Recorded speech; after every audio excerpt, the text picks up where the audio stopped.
Respected member secretary madam अभिलाषा जी, deputy secretaries, हमारे under secretaries, all the officers and officials of NCT, आप सबको बहुत बहुत शुभकामनाएं कि आज इस खुले आसमान के नीचे 76th रिपब्लिक डे 76वां गणतंत्र दिवस मनाने के लिए आज इकट्ठा हुए हैं। जोश के साथ, खुशी के साथ, उमंग के साथ हम सबको बहुत बहुत शुभकामनाएं। मैंने एनसीटी में अपनी जर्नी 13 मई 2024 को स्टार्ट की है एज चेयरपर्सन, और 15 अगस्त 2024 पहला एक उत्सव था जिसमें मैंने आप सबके साथ स्वतंत्रता के उस महत्वपूर्ण दिवस को मनाया, आप सबसे बात की। आज 76वां गणतंत्र दिवस है। स्वतंत्रता तो हमें मिली थी 1947 में और स्वतंत्र हम हुए थे, लेकिन गणतंत्र हम बने 26 जनवरी 1950। अब इसका एक छोटा सा डिफरेंस हमें पता होना चाहिए, समझना चाहिए। हम स्वतंत्र हुए, ब्रिटिश शासन का अंत हुआ, ब्रिटिश साम्राज्य समाप्त हुआ, भारत को भारत की स्वाधीनता, भारत पे शासन का अधिकार मिला। लेकिन जो शासन का तंत्र था, जो मैकेनिज्म था, जो सरकारी व्यवस्था थी, वो अभी ब्रिटिश चल रही थी। संविधान वो महत्वपूर्ण अस्त्र है जिसने हमारा तंत्र बदल दिया, हमारा पूरा सिस्टम बदल दिया। अब हमारा सिस्टम भी हमारा हुआ 26 जनवरी 1950 को, और हम स्वतंत्र तो पहले ही हो चुके थे। तो अपने तंत्र की, अपनी व्यवस्था की हम सब ने 75 साल से जो व्यवस्थाएं देखी हैं, जो देखा कि इतने लंबे समय से हमारा कॉन्स्टिट्यूशन पूरी तरह से भारत को एक मजबूत, पारदर्शी, स्वतंत्र और रिस्पॉन्सिबल कंट्री के रूप में प्रेजेंट करता है। राइट्स हमें मिले एज इंडिविजुअल्स। राइट्स की हम बात करें तो as a student of political science मैं कहता हूं बहुत तरह के अधिकार हैं। कुछ मौलिक अधिकार हैं, कुछ मानव अधिकार हैं, कुछ प्राकृतिक अधिकार हैं, कुछ संवैधानिक अधिकार हैं, कुछ लीगल राइट्स हैं। इतने सारे राइट्स के टाइप्स हैं। हम वो खुशनसीब पीढ़ी हैं जो स्वतंत्र भारत में पैदा हुई, और स्वतंत्रता के साथ साथ हमने इन अधिकारों के साथ अपना विकास, अपने परिवार का विकास देखा। अब हमें थोड़ा सा कर्तव्यों की तरफ मुड़ना चाहिए, देखना चाहिए, क्योंकि अधिकारों के उत्सव में, अधिकारों के जश्न में हम शायद कहीं कहीं कुछ कर्तव्य भूल गए। ये मेरा प्राउड प्रिविलेज है to extend warm greetings to all of you on the occasion of 76th republic day. On this day in the year 1950, the Constitution of India was formally adopted, transforming Bharat into a sovereign democratic republic. The creation of this monumental document was a collective effort which lasted for 2 years, 11 months and 18 days. 2 साल 11 महीने 18 दिन, यानी लगभग 3 साल का समय इस संविधान को बनने में लगा। संविधान सभा में 300 के लगभग सदस्य थे, जिनके अथक प्रयासों से, बहुत सारी मीटिंग्स के बाद विश्व का सबसे लंबा संविधान उन्होंने हमें दिया। वो संविधान जिसमें ताकत है कि वो हमारी डाइवर्सिटी, हमारी विभिन्नता को बनाते हुए भी एकता के सूत्र में हमें बांध के रख पाया इन 75 सालों में। हम सब जानते हैं कि डॉक्टर भीमराव अंबेडकर जी हमारे संविधान सभा की ड्राफ्टिंग कमेटी के चेयरमैन थे।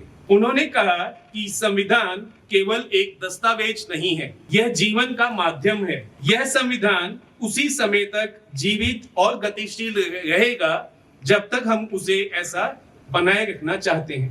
यानी कि constitution of India is not a dead document, it's not a book, it's a living document which is spelling out the lifestyle for Indians, which is spelling out the governance model for our country, which is spelling out rights and duties for the citizens, which is spelling out directive principles for state policy. इतनी विभिन्नताओं के साथ विश्व का सबसे लंबा संविधान जो हमें मिला, आज लगभग 120 अमेंडमेंट्स के साथ वो संविधान आज भी मजबूती से हमारा मार्गदर्शन करता है। मैंने पास्ट में भी कहा आपको कि अगर भारत को समझना है what type of India we are, what type of state we are, what type of nation we are, तो संविधान की प्रीएम्बल को देखना काफी है।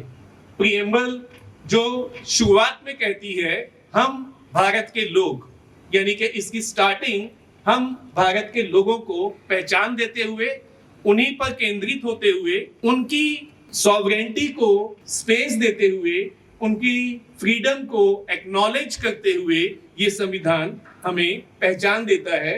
और प्रीएम्बल में कहता है हम भारत के लोग भारत को संपूर्ण प्रभुत्व संपन्न समाजवादी गणतंत्र बनाने का विश्वास करते हैं।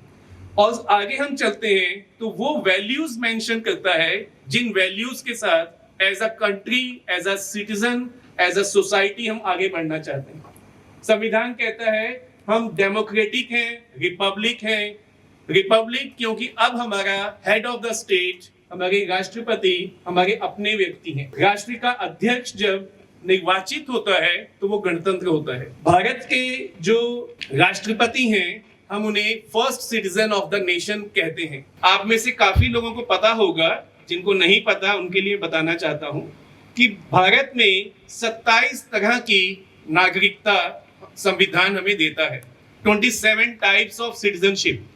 First citizenship is entitled to the honourable president of India, second to vice president of India, third to prime minister of India. इस तरह चलते हुए टोटल 27 टाइप ऑफ सिटीजनशिप हमारे देश में दी जाती है, जिसका विवरण संविधान में किया हुआ है। अगर हम अपने आप को सिर्फ नागरिक के तौर पे समझें तो हम 27th टाइप के सिटीजन्स हैं, 27वें नंबर के नागरिक हैं। और हम में से कुछ अधिकारी हैं जो शायद 23, 24 और 25 पर भी आते हैं, क्योंकि उनकी व्याख्या वहां की हुई है। 26 जनवरी का दिन बड़ा महत्वपूर्ण है भारतीय इतिहास में, भारतीय स्वतंत्रता संग्राम में। हम में से कई लोग जानते हैं कि 26 जनवरी 1930 का दिन वो महत्वपूर्ण दिन था जब लाहौर अधिवेशन में रावी नदी के किनारे भारतीय राष्ट्रीय कांग्रेस ने पहली बार पूर्ण स्वतंत्रता का प्रस्ताव पास किया था। और इस दिन के महत्व को बनाए रखने के लिए हमारा कॉन्स्टिट्यूशन 26 जनवरी से ही लागू किया गया। संविधान बन गया था, पूर्ण हो गया था, सभी सदस्यों के हस्ताक्षर के साथ तैयार हो गया था ऑन 26 नवंबर 1949। और 2 महीने तक इसे एमबीएस में रखा गया, इसे स्थगित रखा गया, क्योंकि एक ऐसे महत्वपूर्ण दिवस को हम ढूंढ रहे थे, तलाश कर रहे थे, जो इतिहास में हमारी स्वतंत्रता, हमारे गणतंत्र का दिन बने और हमें हमेशा याद रहे। तो 26 जनवरी 1930 के इंपॉर्टेंट सिग्निफिकेंस को जब हमने पूर्ण स्वराज्य की मांग की थी ब्रिटिश सरकार से पहली बार, तो उस दिन के महत्व को हमेशा इतिहास याद रखे, इसलिए ये तय हुआ कि 2 महीने बाद 26 जनवरी 1950 को ये संविधान लागू किया जाएगा। और 26 जनवरी 1950 को भारत के पहले राष्ट्रपति डॉक्टर राजेंद्र प्रसाद ने राष्ट्रपति के रूप में शपथ ली। जब हम आजाद हुए, पहले चुनाव हुए 1951-52 में। पहले चुनाव संविधान बनने के बाद हुए। अगस्त 1951 से शुरू होके फरवरी 1952 तक लगभग 6 महीने चुनाव चले। पहले चुनाव जो थे, जो अपने आप में विश्व का एक अनूठा रिकॉर्ड था, जिसमें इतनी बड़ी संख्या में इतने सफलतापूर्वक पहला चुनाव हुआ। इस चुनाव में 80% आबादी भारत की निरक्षर थी, इलिटरेट थी, 80%। और फिर भी उन्होंने बढ़ चढ़कर इस लोकतंत्र के उत्सव में भाग लिया और अपनी पहली भारत सरकार और विभिन्न राज्यों की सरकारों का चुनाव किया। ये दिन राष्ट्रीय ध्वज को लहराने का है, फहराने का है। 2 शब्द हम अक्सर सिनोनिम की तरह यूज करते हैं, जो मैंने कुछ लोगों से बात की है। एक नेशनल फ्लैग अनफर्लिंग और एक नेशनल फ्लैग होस्टिंग। होस्टिंग जब फ्लैग नीचे था, 15 अगस्त को उसको ऊपर चढ़ाया गया और भारत स्वतंत्र घोषित किया गया। जब 15 अगस्त है तो उस दिन हम नेशनल फ्लैग होस्ट करते हैं। और 26 जनवरी को या अन्य राष्ट्रीय महत्व के दिनों में हम राष्ट्रीय ध्वज को अनफर्ल करते हैं। वो बंधा अपने स्थान पर है, ऊंचाई पर है, सिर्फ उसे खोला जाता है और उसे सैल्यूट किया जाता है। अब अगर हम इस तिरंगे की 3 धारियों को देखें, केसरिया रंग जो बलिदान और साहस का प्रतीक है, श्वेत रंग जो शांति और सत्य का रास्ता दिखाता है, हरा रंग जो हमारी समृद्धि और हमारी प्रोस्पेरिटी को, हरियाली को दर्शाता है, और इसके बीच में बना हुआ चक्र जिसमें 24 स्पोक्स हैं, और वो हमें लगातार आगे बढ़ने का, विकास का, विस्तार का संदेश देता है। तो हमारा राष्ट्रीय ध्वज सिर्फ एक 3 कलर्स का कॉम्बिनेशन नहीं है, बल्कि 3 मैसेजेस का कंसोलिडेशन है, और आगे बढ़ने के लिए ब्लू चक्र जिसमें 24 धारियां हैं, वो आगे बढ़ते रहने, निरंतरता का प्रतीक है। आज रिपब्लिक डे ऑन 2025 राष्ट्रीय स्तर पर इस दिन का थीम घोषित किया गया, स्वर्णिम भारत, विरासत और विकास, golden India, heritage and development. अब देखिए कितनी खूबसूरती के साथ हमारे राज्यों ने आज के दिन को हेरिटेज और डेवलपमेंट दोनों के साथ जोड़ा, और इस दिन को भारत के साथ जोड़ते हुए गोल्डन इंडिया शब्द का प्रयोग किया। यह थीम समृद्ध सांस्कृतिक और शैक्षणिक विरासत को सम्मान देने के साथ साथ भविष्य की प्रगति की ओर बढ़ने का एक अद्भुत संतुलन का संदेश देना चाहता है। हमें चाहिए कि हम भी जब आगे बढ़े अपने परिवार में, अपने समाज में, अपने संस्थान में, तो हम हेरिटेज और डेवलपमेंट दोनों को एक साथ देखें, एक साथ समझें और एक साथ आगे लेकर चलें। शिक्षा के क्षेत्र में विशेष रूप से शिक्षा के मामले में एनसीटी का एक गहरा गौरवशाली विरासत है। इसे संरक्षित और संवर्धित करना हम सबकी सामूहिक जिम्मेवारी है। पिछले दशकों में कई समितियों और आयोगों ने इस पर गहराई से विचार किया है और शिक्षा की भूमिका को इस संदर्भ में भविष्य को आकार देने में शिक्षक कितने महत्वपूर्ण हैं। मैं अक्सर कहता हूं कि राष्ट्रीय शिक्षा नीति 2020 शिक्षा को शिक्षा तंत्र की रीढ़, backbone of the entire education system घोषित करती है।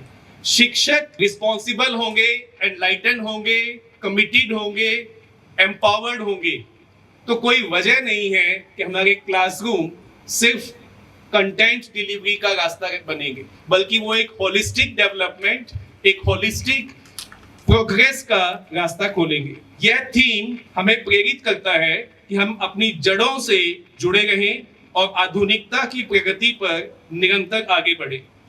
शिक्षक और शिक्षा का यह संतुलन ही स्वर्णिम भारत की दिशा में हमें लेके जाएगा। एनईपी 2020 राष्ट्रीय शिक्षा नीति 2020 जो एक ट्रांसफॉर्मेटिव विजन है that align seamlessly with the Republic Day's theme of Golden India, Heritage and Development. Similarly, education policy is proposing the idea of embracing innovations of modern era while having our roots in the tradition and value system of India. एक तरफ जहां NEP 2020 हमें respect करने का, celebrate करने का मौका देती है कि हम एंशिएंट नॉलेज सिस्टम को, रीजनल लैंग्वेजेस को, आर्ट को, टीचिंग ट्रेडिशंस को बढ़ावा दें, यह हमें शैक्षणिक विरासत की याद करवाती है। वो शैक्षणिक विरासत जो तक्षशिला और नालंदा जैसे केंद्रों के माध्यम से विश्व की शिक्षा राजधानी के रूप में विकसित हुए। दूसरी तरफ यह आधुनिक शिक्षण पद्धतियों, टेक्नोलॉजी, आर्टिफिशियल इंटेलिजेंस और विश्व की बेहतरीन परंपराओं को, प्रथाओं को अपनाकर आगे बढ़ने का रास्ता दिखाती है। This perfect balance of heritage and progress, as envisioned in NEP 2020, charts India's path to the mission 2047 विकसित भारत। विकसित भारत अचानक से नहीं आएगा, उसकी तैयारी करनी होगी, उसमें जुड़ना होगा। हम सब विकसित तो होना चाहते हैं, अपने अपने पर्सनल स्पेस में भी, पारिवारिक स्पेस में भी, प्रोफेशनल स्पेस में भी, समाज के क्षेत्र में भी और राष्ट्र के रूप में भी। लेकिन ये स्वयं आने वाली घटना नहीं है, कोई थाली में परोस के हमें विकसित भारत नहीं देगा। हम सबको मिलकर उसकी तरफ अपनी अपनी भूमिका, अपने अपने बेस्ट फॉर्म में परफॉर्म करनी होगी, तभी हम विकसित भारत की तरफ जा पाएंगे। स्टूडेंट्स एजुकेशन में ध्यान देंगे, पढ़ने में ध्यान देंगे, नागरिक सिविक रिस्पॉन्सिबिलिटी को समझेंगे, ऑफिसर्स अपने कमिटमेंट को रियलाइज करेंगे, खिलाड़ी अपना बेस्ट प्रदर्शन देंगे, तब जाकर हम 2047 जब स्वतंत्रता के 100 साल देश मनाएगा, शायद हम अपने आप को विकसित भारत कह पाएंगे। मैं शायद इसलिए कह रहा हूं क्योंकि ये बिना कमिटमेंट के, बिना कलेक्टिव एफर्ट के नहीं हो पाएगा। तो हम सबको, अगर हम 5वीं बड़ी अर्थव्यवस्था से तीसरी बड़ी अर्थव्यवस्था की ओर अग्रसर बड़ी तेजी से हो रहे हैं, तो मैं बार बार कहता हूं कि विकसित Bharat is not about only economy, development of economic domain of the country, but of cultural, linguistic as well as social development of the people of India. तब हम विकसित भारत होंगे जब मैं एक नागरिक के तौर पे महसूस करूंगा कि हाँ, मेरे जीवन में कुछ ऐसे बदलाव ला सका मैं जिसमें समाज ने, राष्ट्र ने भी साथ दिया, जो मेरे लिए, मेरे परिवार के लिए महत्वपूर्ण थे।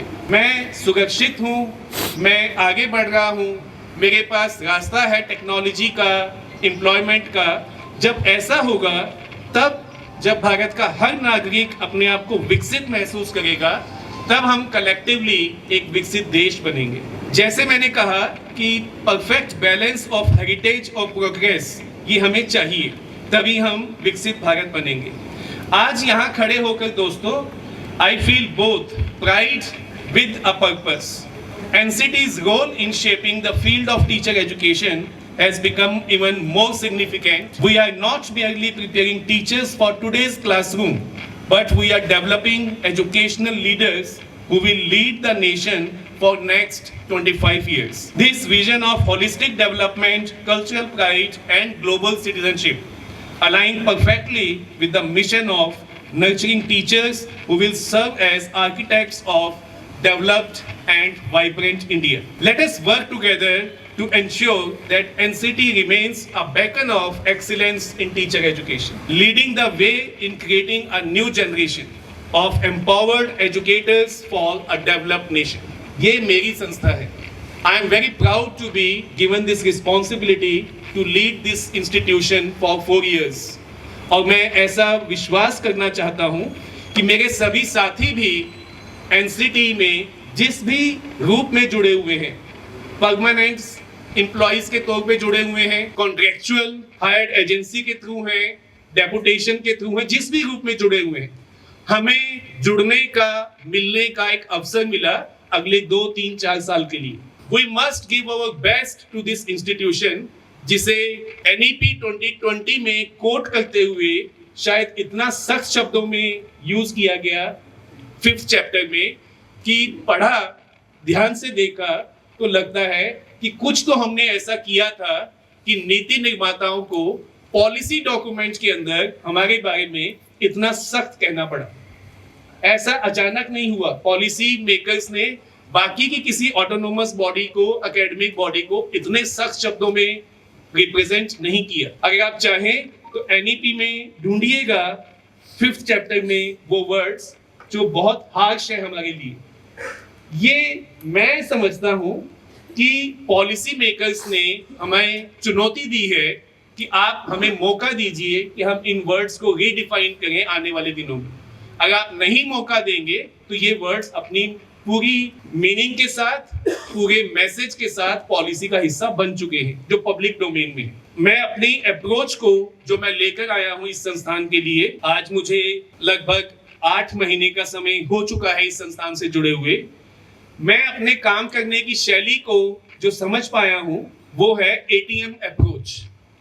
ATM is guiding principal for my tenure of 4 years.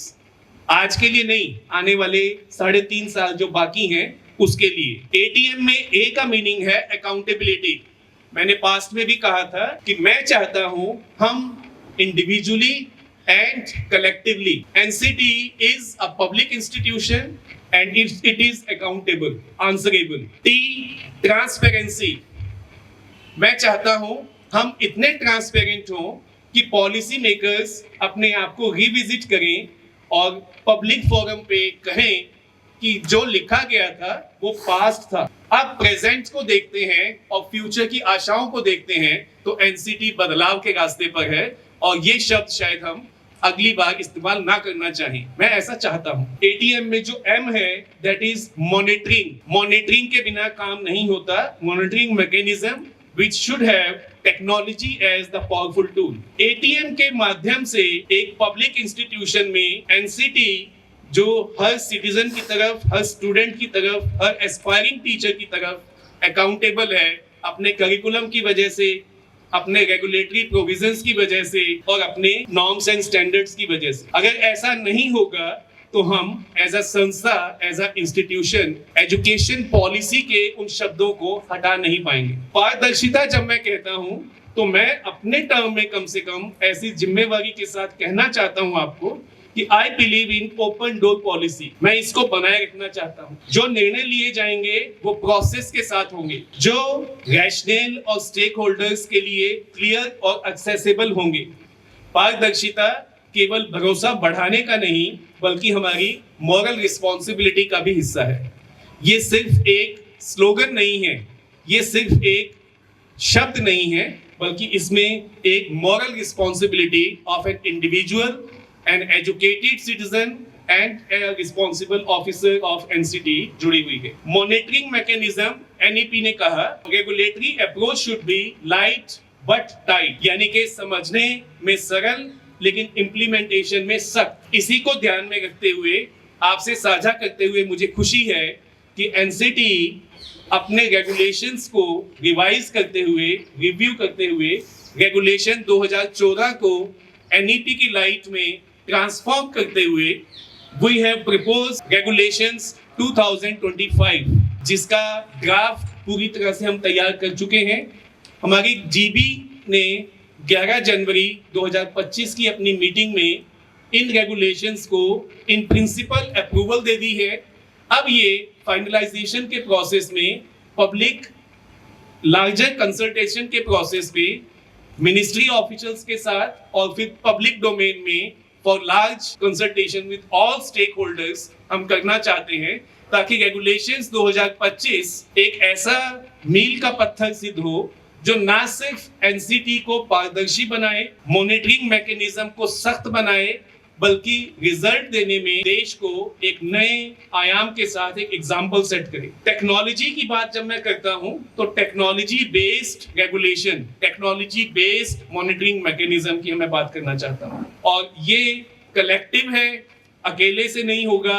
सिर्फ मेंबर सेक्रेटरी चाहेंगी, सिर्फ चेयरमैन चाहेंगे, सिर्फ डिप्टी सेक्रेटरीज चाहेंगे तो नहीं होगा। आप जिस भी रूप में एनसीटी से जुड़े हुए हैं, लीगल कंसल्टेंट हैं, एकेडमिक कंसल्टेंट हैं, एडमिनिस्ट्रेटिव कंसल्टेंट हैं, आप एजेंसी के थ्रू हमसे जुड़े हुए डीईओज हैं, आप एजेंसी के थ्रू हमारे साथ जुड़े हुए एमटीएस हैं, सिक्योरिटी ऑफिसर्स हैं, सैनिटेशन स्टाफ है, हम सबको कलेक्टिवली ये एफर्ट करना है कि जितनी धूप में एनसीटी की बिल्डिंग आज चमचमा रही है, ऐसा ही धूप के साथ, रोशनी के साथ, नई ऊर्जा के साथ एनसीटी का नाम ना सिर्फ एजुकेशन की दुनिया में बल्कि जनरली भारत में चमचमाए। एनईपी को 100% लागू करना, एफिशिएंसी को 100% तक लेके जाना, ये मेरा लक्ष्य है, मेरा उद्देश्य है। और ये मैं आप सबको आह्वान करना चाहता हूँ इस इम्पोर्टेंट, इस पवित्र दिन पर, कि आपको चॉइस नहीं है कि आप साथ हैं कि नहीं हैं। आपको इसी मैंडेट के साथ आगे चलना है। एनसीटी को 100% एजुकेशन पॉलिसी भी लागू करनी है और एफिशिएंसी के साथ अपने रेगुलेटरी मैकेनिज्म को भी स्ट्रेंथन करना है। मैं आपको कमिटमेंट की कॉल देना चाहता हूं। Today I invite each one of you to join in the Solomon Pledge, a pledge to ensure that the standards, reputation, and influence of NCT continue to rise to the greater heights. Just as our national flag waves proudly today, it should be reminding us that we too must strive to unleash our full potential, expressing our complete dedication and demonstrate an unwavering commitment to the quality of teacher education. We must collectively ensure that the steps we take for NCT today are not only impactful for the present but also for the future generations of India.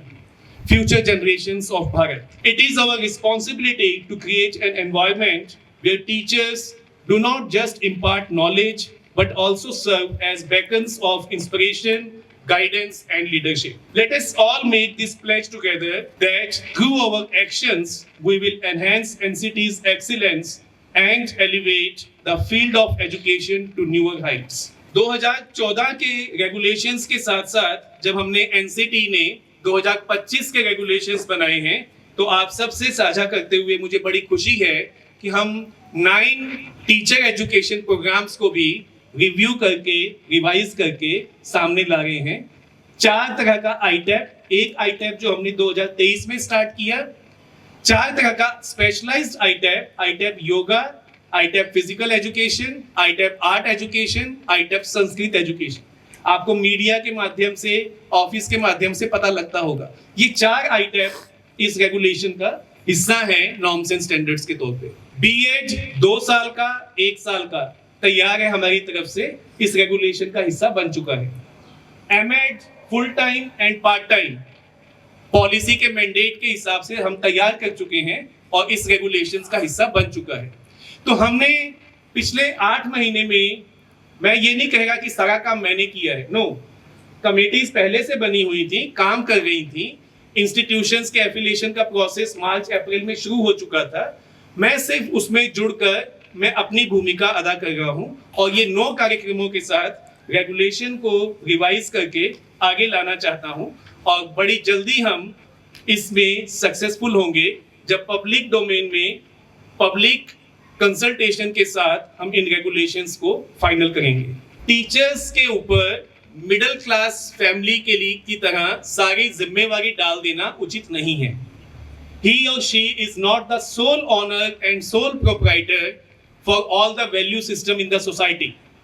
Society का हिस्सा है, उसकी अपनी भूमिका है, थोड़ी सी ज्यादा है क्योंकि पेरेंट्स, समाज बड़ी रिस्पॉन्सिबिलिटी के साथ, बड़े विश्वास के साथ अपने बच्चे हमें सौंपता है और उन टीचर्स की ट्रेनिंग एनसीटी डिजाइन करता है, डेवलप करता है।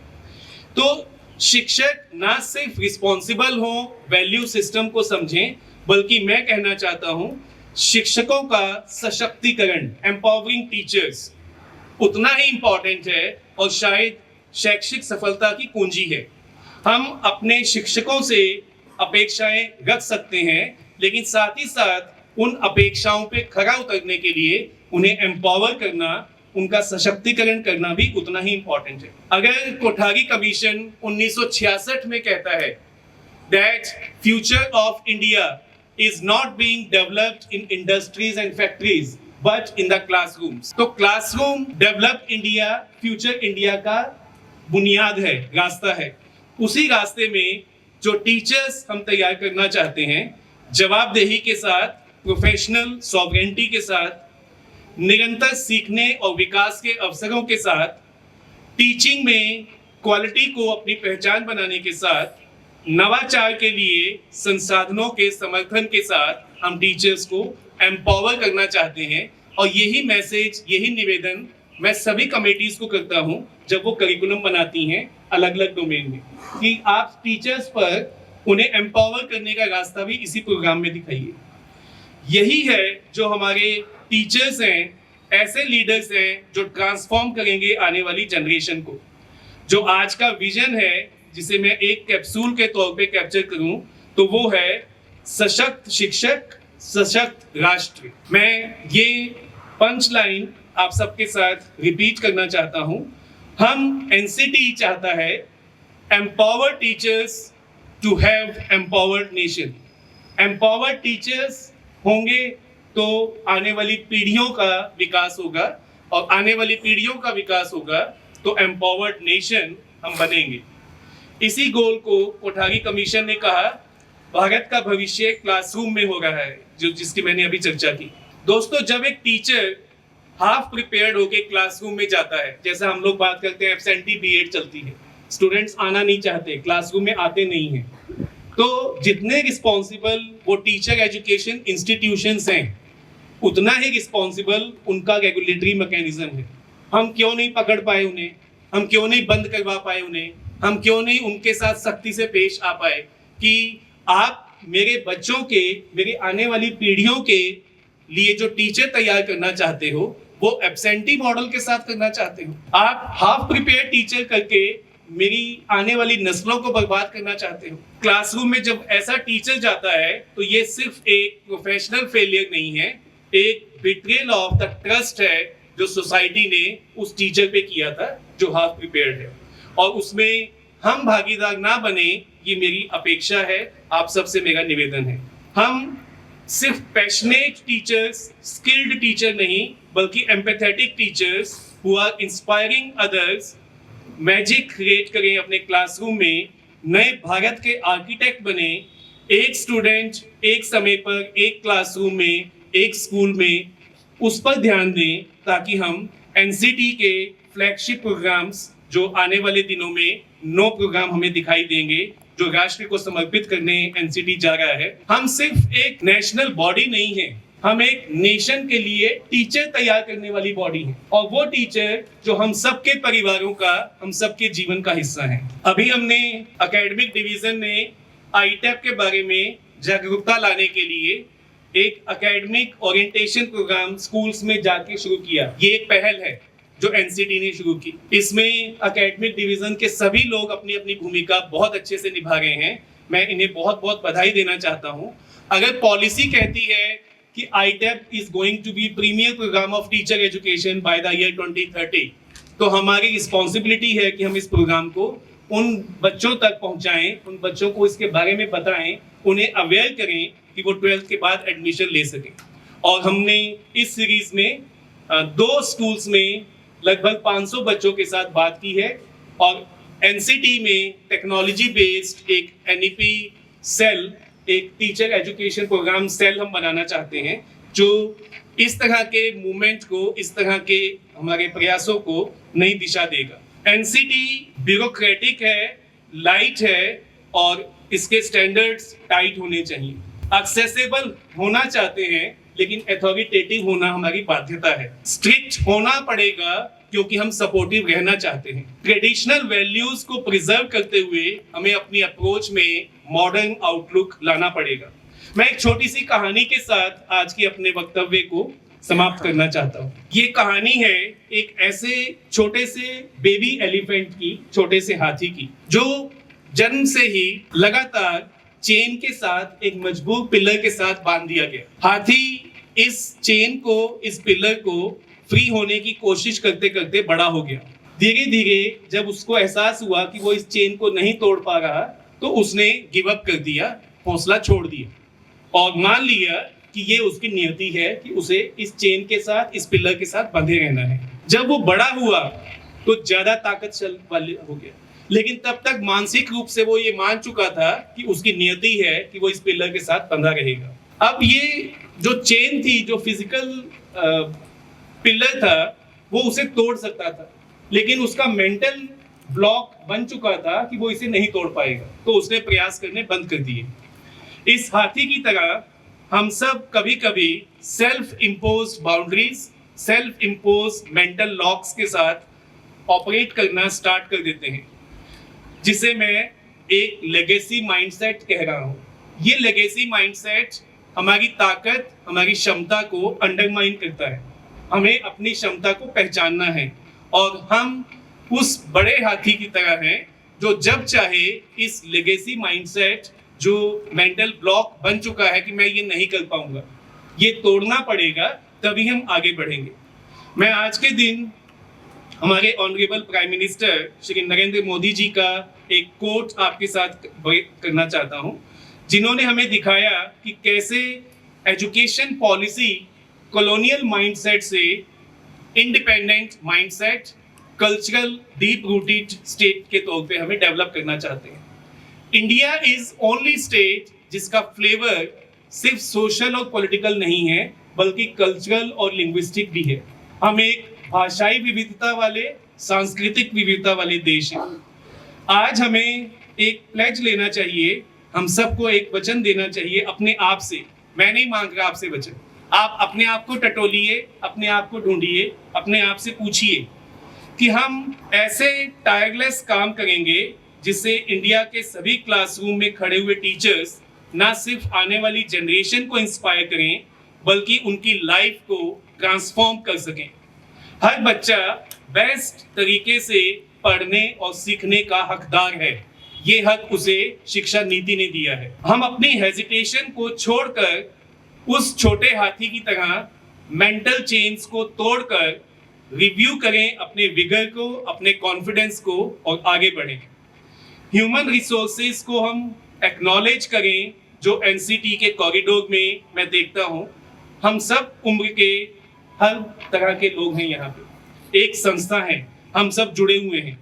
मैं इस मैंडेटेड गोल को अचीव करने के लिए मेंबर से स्टाफ तक हार्ड वर्किंग कॉपरेशन को एक्नॉलेज करते हुए एनसीटी स्टाफ, कंसल्टेंट्स, हमारे retired professionals, young experts, legal team में, एकेडमिक टीम में, आईटी टीम में एनसीटी की बैकबोन है। और आपके बिना जो मैं स्वप्न देखना चाहता हूँ या स्वप्न देखने का जो दुस्साहस कर रहा हूँ वो कंप्लीट नहीं होगा। मेरे शब्दों को सिर्फ भाषण मत समझिए, सिर्फ शब्द मत समझिए, ये मेरी भावनाएं हैं, मेरा विश्वास है। और बहुत सारा समय नहीं मिलेगा। आपके एक्ट ने एनसीटी चेयरमैन का कार्यकाल 4 साल का सीमित कर दिया है। इस 4 साल के कार्यकाल में 6-8 महीने मैंने अपने आप को रिव्यू करने के, संस्थान को रिव्यू करने के, संस्थान में टीम को पहचानने में, संस्थान में लोगों के पोटेंशियल को समझने में निकाले हैं। आइए इस कॉन्फिडेंस, कमिटमेंट और करेज के साथ आगे बढ़ें। याद रखें कि हर फाइल जिसे हम अपनी अटेंशन देना चाहते हैं, प्रोसेस करना चाहते हैं, वो एक स्टेक होल्डर का कैरियर है, एक स्टेक होल्डर का भविष्य है। इसे हम एक्स्ट्रा एफर्ट के साथ रिजॉल्व भी कर सकते हैं और एक्स्ट्रा एफर्ट के साथ डेडलॉक की तरफ भी लेके जा सकते हैं। एनसीटी नए भारत के निर्माण में, विकसित भारत के निर्माण में अपनी भूमिका निभाना चाहता है। ये हम सबको समझना होगा। लास्ट में आज क्योंकि गणतंत्र दिवस है, भीमराव अंबेडकर जी को याद करने का दिन है, उनकी ड्राफ्टिंग कमेटी ने जो संविधान दिया उसे सेलिब्रेट करने का दिन है। मैं उन्हीं के शब्दों के साथ समाप्त करना चाहता हूं। We are Indians firstly and lastly. हमारा पहला पहचान भी इंडियन है और हमारी आखिरी पहचान भी इंडियन है। गणतंत्र दिवस की पुनः आप सभी को बहुत बहुत शुभकामनाएं। जय हिंद, जय भारत, नमस्कार।